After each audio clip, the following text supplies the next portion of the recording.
होईची दोषी दंड पाइब भरतपुर घटना मुख्यमंत्री निजे तदारख करिसेंती कार्यानुष्ठान पई प्रक्रिया आरंभ हो सारी बीजेडी तार उपस्थिति जाहिर करने को राजनीतिक प्रसंग करने को चाहूँगी एथिरे सफल हेब नाही बोली बीजेपी मुखपात्र कहिसेंती। ये भरतपुर घटना रे राज्य सरकार या गुरुत्वर सहित चिंता करिछि एवं कार्यानुष्ठान ग्रहण भी करिछि एवं मुख्यमंत्री निजे भी मध्य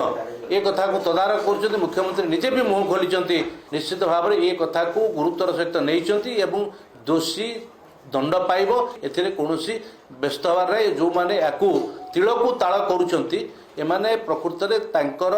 इतिहास कहूछि एमाने सेतेबेले अनेक बड़ बड़ घटना जो घटिथिला एवं हत्या दर्शन ये सब कथा घटिथिला सेतेबेले सरकार आखि बुझी देइथिले अपराधी को घंट उड़ुथिले तांकर नैतिक अधिकार नहीं ये कथा रे कहि